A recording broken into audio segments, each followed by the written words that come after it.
Olá, a partir de agora você acompanha o programa Unifra Entrevista e o tema do Unifra Entrevista desta semana é sobre o trabalho desenvolvido pela FASE, a Fundação de Atendimento Socioeducativo aqui do Rio Grande do Sul. Para falar sobre esse assunto, o Unifra Entrevista está recebendo o presidente da FASE, Robson Luiz Zin. Robson, seja muito bem-vindo, presidente, à Unifra Entrevista e desde já muito obrigado pelo nosso convite de participar do programa. Obrigado pela oportunidade. Perfeito. O senhor assumiu a presidência da FASE em maio de 2015, né? E de lá para cá, como é que o senhor avalia a sua atual gestão, né, o serviço oferecido por parte do Estado, por parte da FASE, aos menores infratores do Rio Grande do Sul, principalmente no quesito ressocialização deles para que eles voltem à sociedade? A Fundação é uma instituição responsável pela execução de medidas socioeducativas dos adolescentes em conflito com a lei, internado em regime fechado, né, comparado com o sistema adulto. Nós temos hoje uma média de 1.366 jovens cumprindo medida no estado do Rio Grande do Sul. Nós somos 16 unidades em todo o estado, somos aproximadamente 2.000 servidores. E desde 2004, que a Fundação não recebia aporte de recursos para gerar investimentos. Então o governo do estado, ciente da necessidade de avançar na formatação dos adolescentes e na entrega com maior qualidade desses adolescentes, mapeou um plano de investimento para a Fundação, que até 2019 nós estaremos investindo em todo o estado do Rio Grande do Sul aproximadamente 100 milhões de reais. Então, com este volume de investimento, nós acreditamos no objetivo de formatar uma entrega com uma melhor qualidade do adolescente. Sim. Bom, conhecimento jurídico não lhe falta, né? O senhor já foi professor universitário, já atuou como procurador jurídico em alguns municípios, inclusive da região de Santa Maria, o senhor é de Santa Maria, foi também diretor, né, da unidade do CASE aqui de Santa Maria, e a ideia sua de filosofia de gestão, assim, ela traz qual? Aliar a tecnologia, mas principalmente a educação aos menores. Não que isso não tenha sido levado por parte dos administradores anteriores, dos presidentes anteriores, mas dá para se dizer que seria a sua principal marca, o principal legado que o senhor quer deixar para a FASE? Na verdade, o objetivo principal é qualificar a entrega. Então, quando a gente diz que se o menino vem para a Fundação, o nosso objetivo é que ele estude, a gente diz que se o adolescente não estuda na FASE, ele não estuda em lugar nenhum. Dentro desse objetivo, e desde 2015, nós estruturamos um mapeamento de investimentos. Nós estamos construindo espaços físicos novos, de forma que tu possa sair do sistema da FASE, onde o menino cumpre a medida, e ingressar dentro de uma estrutura escolar exclusiva para a formação acadêmica. Então nós estamos investindo 10 milhões de reais na construção de 9 módulos escolares. O primeiro módulo escolar é o módulo de Santa Maria, que já está em obras, a previsão de entrega na última semana do mês de outubro, com esse aporte de recursos na estrutura física. Paralelamente, nós investimos na questão da formação do trabalhador. Ano passado, nós fizemos realização de cursos de formação na área de socioeducação, em que nós formamos 600 trabalhadores.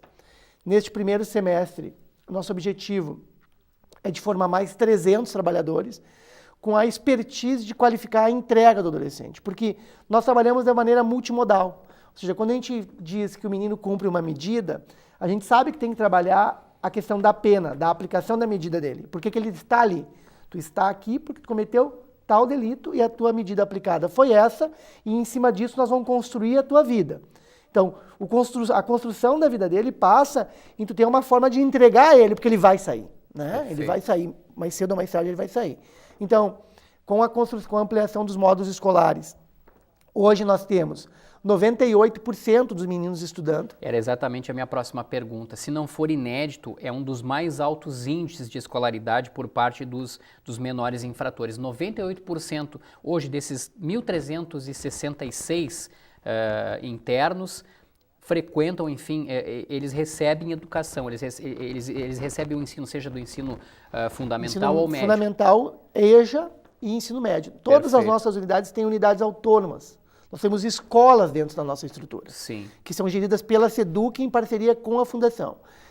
Os nossos números de hoje, poder dizer que nós temos 98% dos adolescentes estudando, é um esforço conjunto da Secretaria de Justiça, através da secretária Maria Helena, da Secretaria de Educação, através do secretário Ronald, numa parceria inédita das duas secretarias na qualificação da entrega.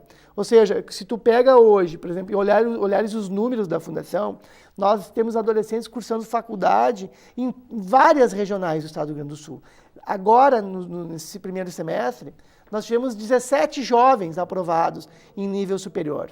Com a construção das escolas, com a ampliação da capacidade de hora-aula, com atendimento turno e contraturno, Sim. nós vamos entrar em 2020 com 50 a 60 jovens ingressando no nível superior. Tendo essa escolaridade, presidente, tendo inclusive menores infratores já com aprovação no vestibular, né? O senhor citou aí 17, se não me engano, na região de Santo Ângelo, isso? Nós temos em Caxias, nós temos em Porto Alegre, nós temos em Passo Fundo, nós temos em Santo Ângelo. Perfeito. Então, tu gera oportunidade. Sim. Ainda assim, são tempos difíceis, né, de ressocializar, principalmente, talvez, de reeducar menores infratores. Não sei se o senhor concorda com essa minha afirmação e se concorda, por quê? Eu concordo. Eu acho que a dificuldade está em instrumentalizar para o nosso menino a construção do lado do bem, porque quando falta o Estado como estrutura estatal, lamentavelmente, esses adolescentes vão ter do Estado como estrutura estatal aquilo que eles nunca tiveram quando eles são cerceados da liberdade. Porque a nossa estrutura é uma estrutura de acolhimento.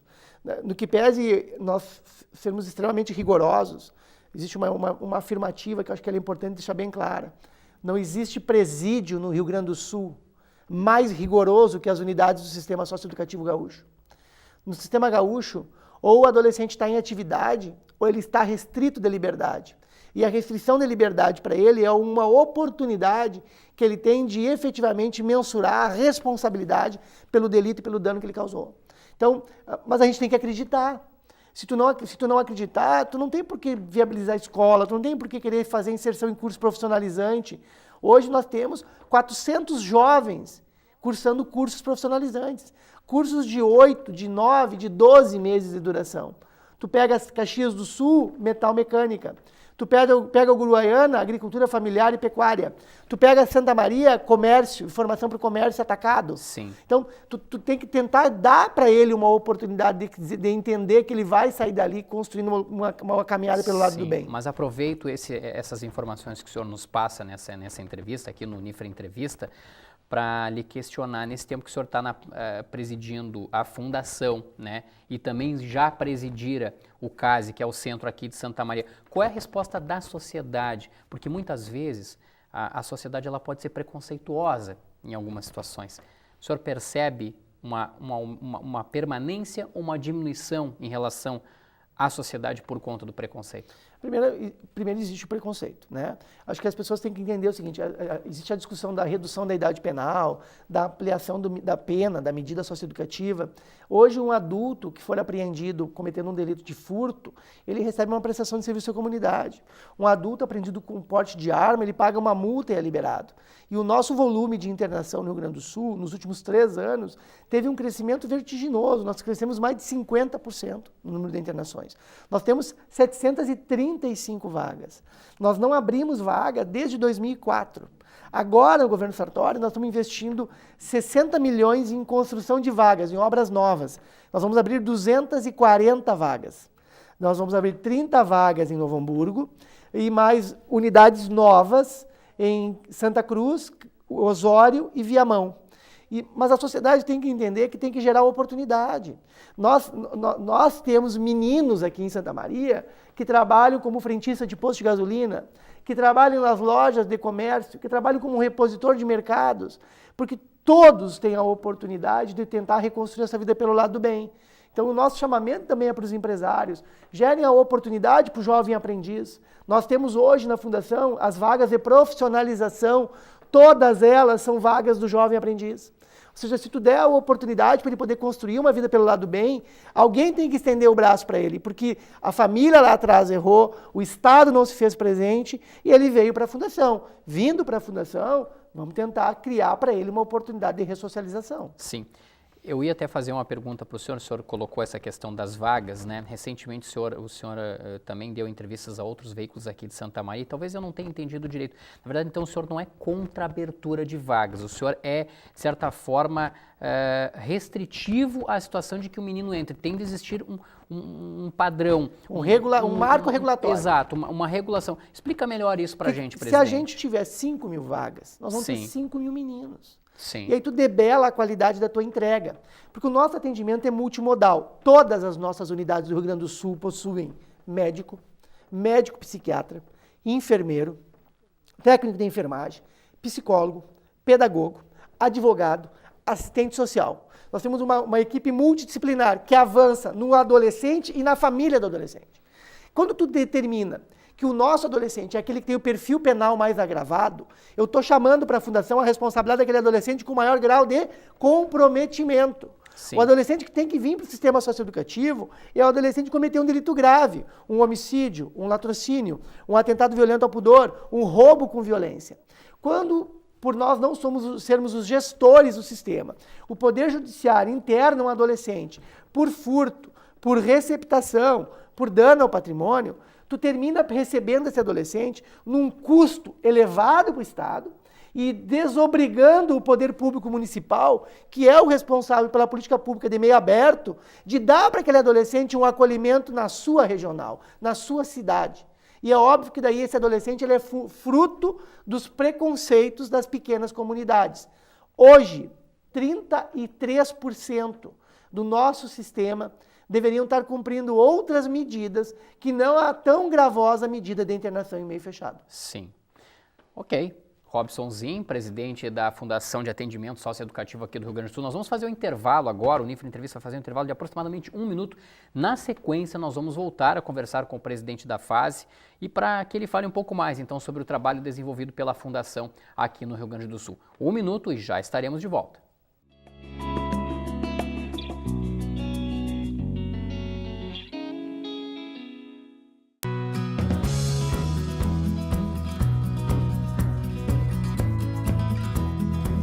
Se você gosta de música, tem uma banda ou algum trabalho solo autoral e tá a fim de divulgar a sua arte, eu te faço companhia no Estúdio Cultural todas as quintas-feiras aqui na TV Unifra.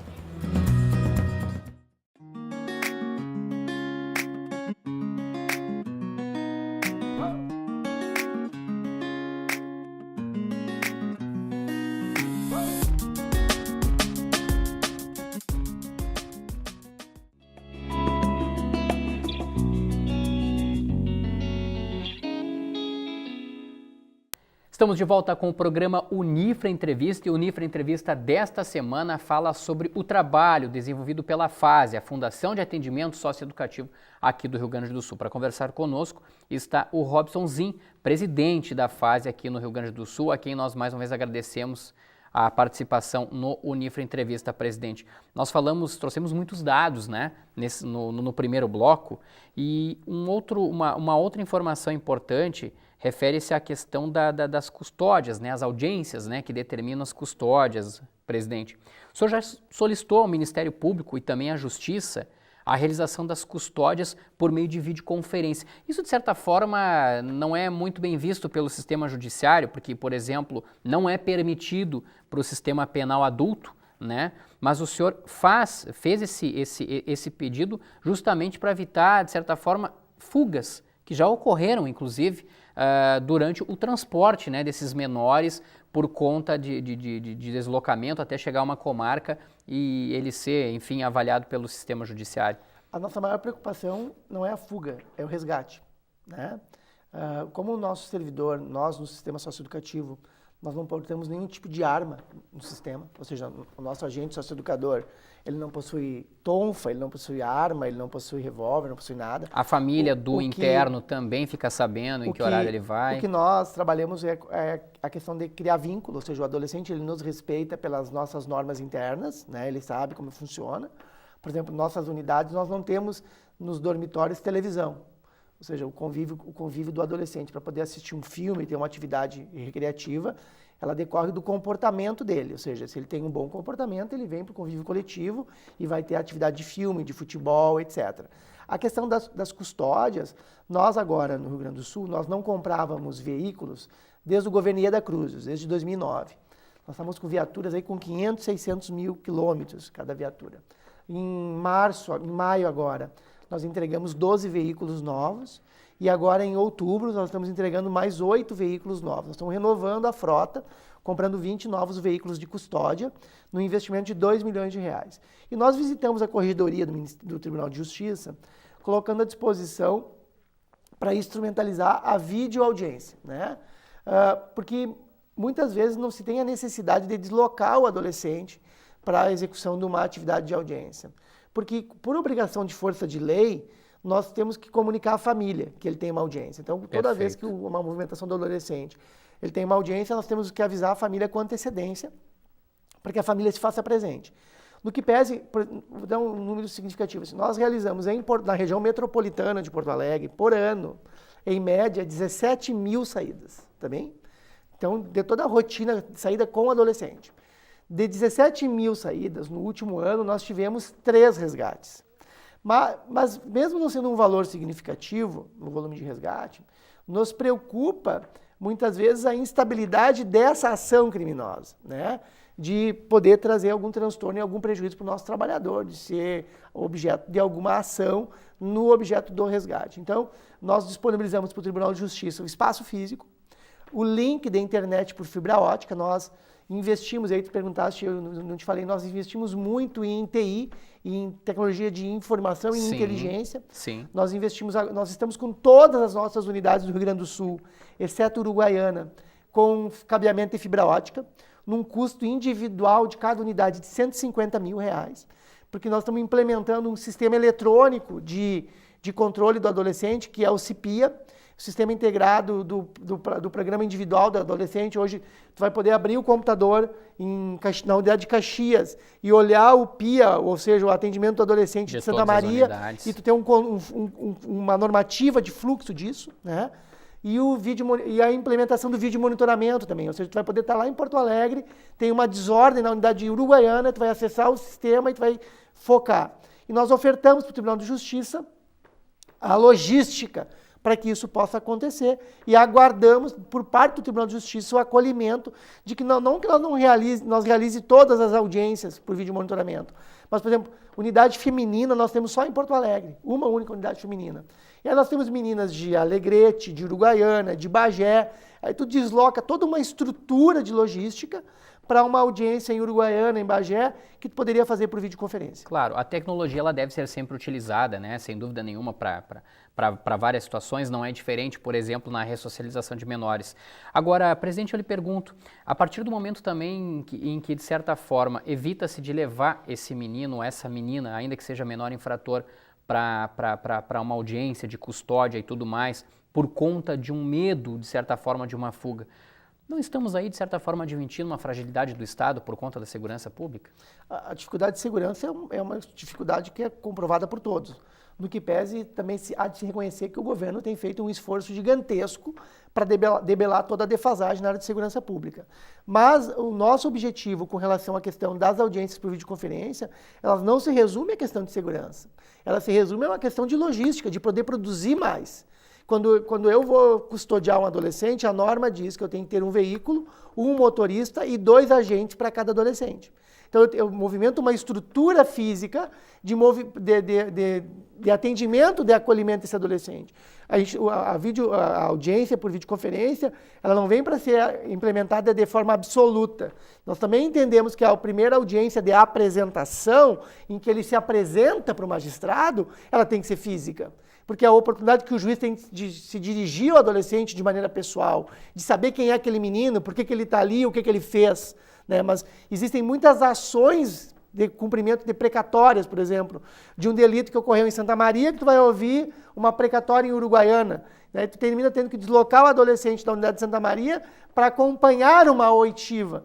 Então, é nesse viés também que tem a questão do videoconferência, para te poder ter mais celeridade. Enquanto um processo penal adulto, ele tramita durante 6, 8, 10 meses, a legislação diz que a sentença de um processo penal juvenil de adolescente internado de maneira provisória tem que ser publicada em 45 dias. E isso também, a tecnologia vem para poder aliar na construção Pra da cumprir entrega o da prazo. medida dentro do prazo. Sim. O senhor trabalha hoje com meninos e meninas de que idade, a faixa etária? O limite é 18 anos. Nós temos de 12 anos De 12 a 18? até 18 anos, podendo Sim. cumprir a medida até 21 anos incompleto. Sim. Da nossa população, nós temos 1.366 meninos e meninas. Sim, mas o senhor vive então... 98% da população são meninos. Perfeito. A média de idade desses adolescentes são de 15 e 16 anos. 50% deles cumprem delitos por roubo. Sim. Há casos de superlotação, infelizmente. E aí é a questão do volume de internação, né?